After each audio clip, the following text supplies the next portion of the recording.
What's up, everyone? Hope you're doing well, because in today's YouTube video we're going to be giving you the top 10 loadouts you can be using right now in Call of Duty Warzone, including some bonus loadouts that I think are a lot of fun right now, and even a kilo loadout that now has a roller coaster attached to it. So if you like this style of straightforward to the point loadout content, make sure you hit that like button, hit the subscribe button, and hit that noti bell so you don't miss another video like this. Let's get you these loadouts.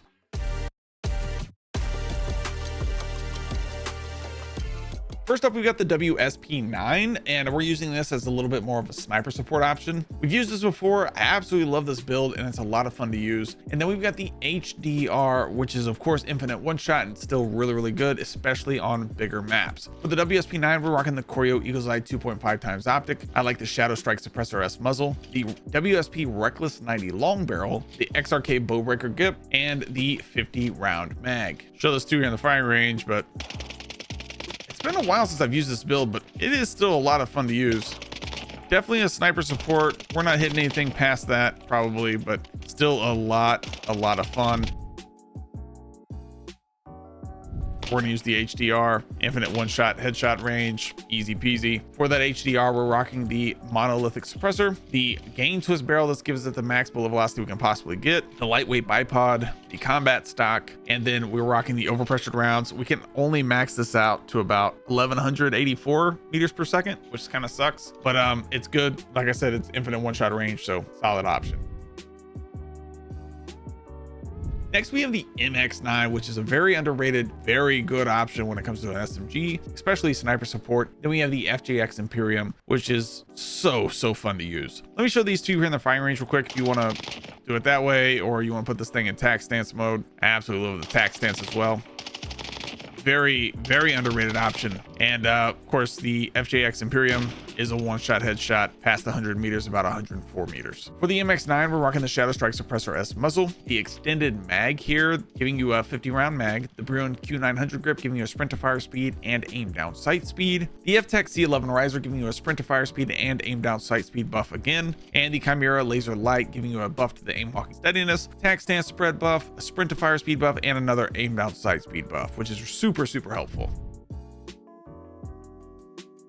Then for that FJX Imperium, I'm using the Ares Clear Shot here. Doesn't really give a sniper glint, which is really nice. The AP 390 flash hider muzzle, the Fahrenheit 29-inch barrel, and then the VLK laser 7 milliwatt, the 7 milliwatt laser basically, and then the high velo ammo. This can get just above the HDR when it comes to bullet velocity, so still pretty nice.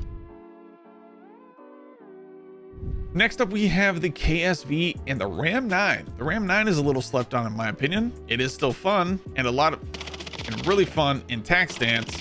Just kind of, it's not bad, man. It is not bad. Kind of got some visual shake, but that's why I like using using tac stance on it. Kind of gets rid of that visual shake. Then of course the KSV is still absolutely insane.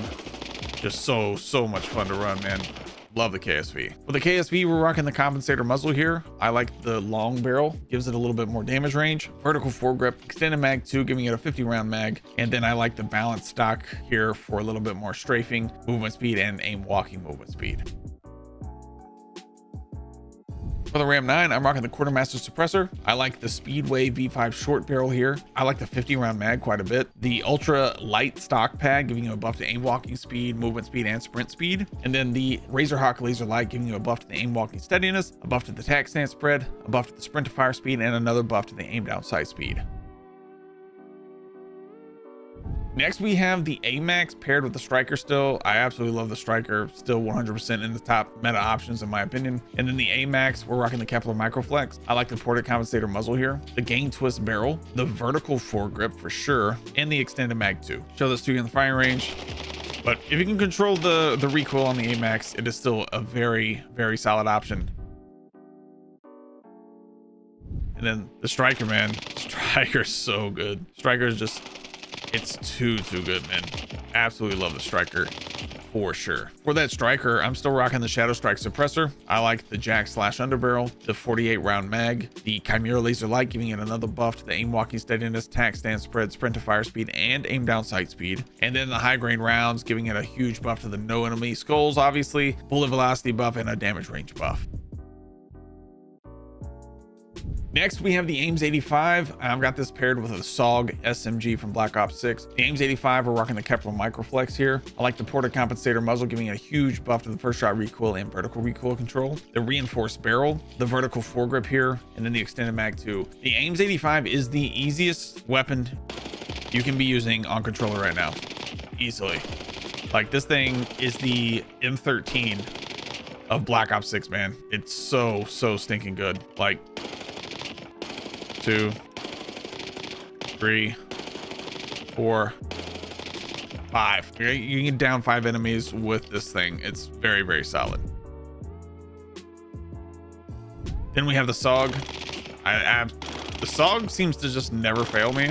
I absolutely love the SOG for sure. For that SOG, I'm rocking ported compensator muzzle. I absolutely love the reinforced barrel, the vertical foregrip, the extended mag 2, and the light stock here for sure.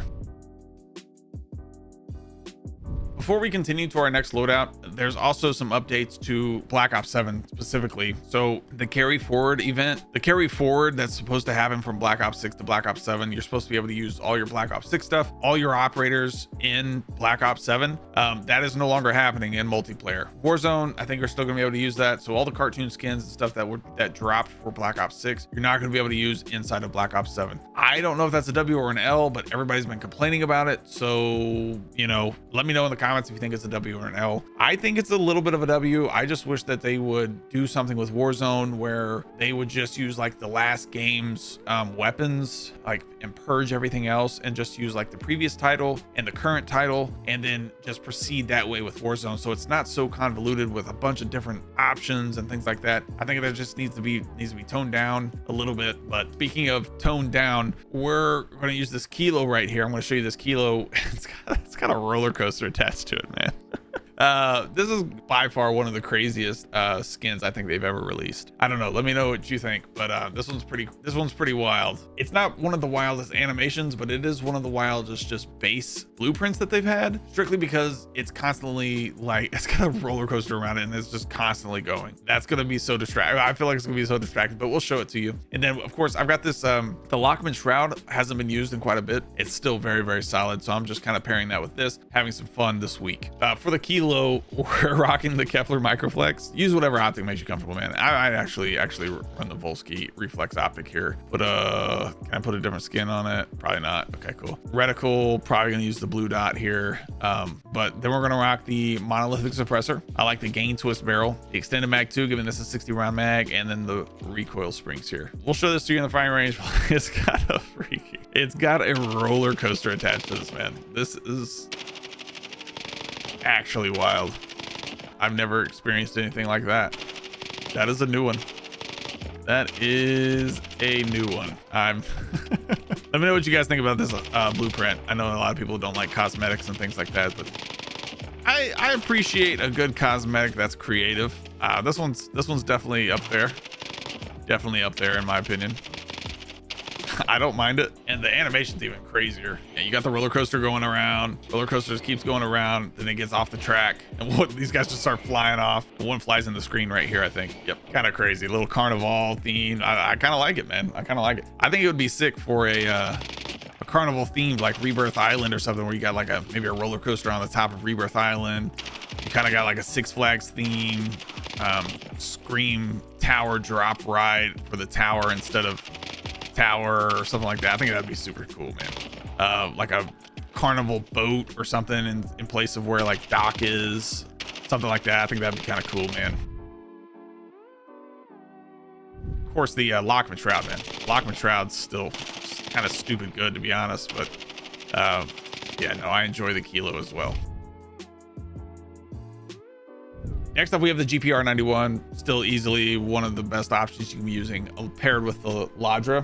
For the GPR, I'm rocking the Willis 3x optic. I like the ported compensator muzzle here, reinforced barrel, vertical foregrip, and the extended mag 2. Show this one to you in the firing range. But yeah, man, I really like the GPR quite a bit. I know a lot of people like the 3x scope, so that's kind of why I'm using it. It does give you a little buff to the recoil as well, so very solid option.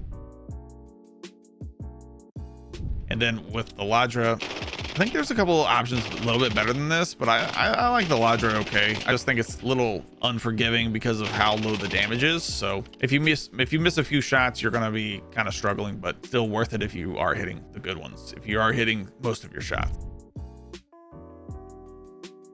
Next up, we have the Cypher 91, and one that I've actually started using a little bit more is the TR2 with the SMG conversion kit on it. For the Cypher 91, this is definitely my favorite option. I like the Volsky reflex optic, ported compensator muzzle, reinforced barrel, vertical foregrip, and the extended mag 2. Then we have the TR2 with the conversion kit, ported compensator muzzle, Ranger foregrip here, full auto extended mag. I like the light stock for sure, and then the TR2 CQB auto conversion kit. Turning the TR2 into an SMG, but like I said, the Cypher absolutely goated right now, especially for controller. And then this one's kind of like a little peacekeeper loadout for you guys. I absolutely love this thing, man. It's a lot of fun to run. Paired with the Cypher, it's really, really good. Next up, we have the $1 million loadout. And the reason I call it that is because Booyah, if you guys know Booyah, he's on Xen, which is the part of the team that I'm a part of. You can check more down in the description for that. But so they just qualified for World Series of Warzone, and this is the loadout. I asked him, I said, hey man, what loadout did you use to clinch your spot for the World Series of Warzone? And this is the loadout that they have been using. Him, Adrian, Swag, I believe, are a team. So this is the one that he sent me. They're using the ABR-A1 right now, kind of wild, and it's an 8 attachment option. So you're going to want to put on your wild card, your gunfire to wild card, which gives you 3 extra attachments on your primary. So what they're kind of doing is they're grabbing their initial loadout. I'm using the Grekova with this. It's a really good, solid option to use as a secondary for your 8 attachment loadout. And then later on in the game, they'll grab their other loadout, and and he uses the C9 specifically. So I'll give you a C9 loadout as well. But the ABR-A1 is absolutely insane. This is the RNK multi-zoom. It's got a 7x optic and a 3x optic, the mono suppressor, the gain twist barrel, the vertical foregrip, the extended mag 2, the quick draw riser, and then the combat pad along with the recoil springs, which is really, really solid. And then he's got the Grekova, or I've got the Grekova paired with this Kepler Microflex compensator muzzle, reinforced barrel, extended mag 3, giving it a 60 round mag, and the recoil springs. Let me show this to you on the firing range, and we'll give you a C9 as well for you guys, because that's definitely top tier meta. But yeah, this thing is gross, man. Absolutely crazy. Absolutely love this build. And then Grekova's stupid good too still. Absolutely insane. For a C9, if you're wanting to rock a C9, compensator muzzle, long barrel here, Ranger foregrip for sure, extended mag 2, and then no stock for strafing and movement speed buffs. Absolutely goated loadout. Absolutely love the C9. But thank you guys again for watching. If you enjoyed this video, make sure to hit that like button, hit the subscribe button, and hit that noti bell so you don't miss another video like this or like one of these. We'll see you in the next one.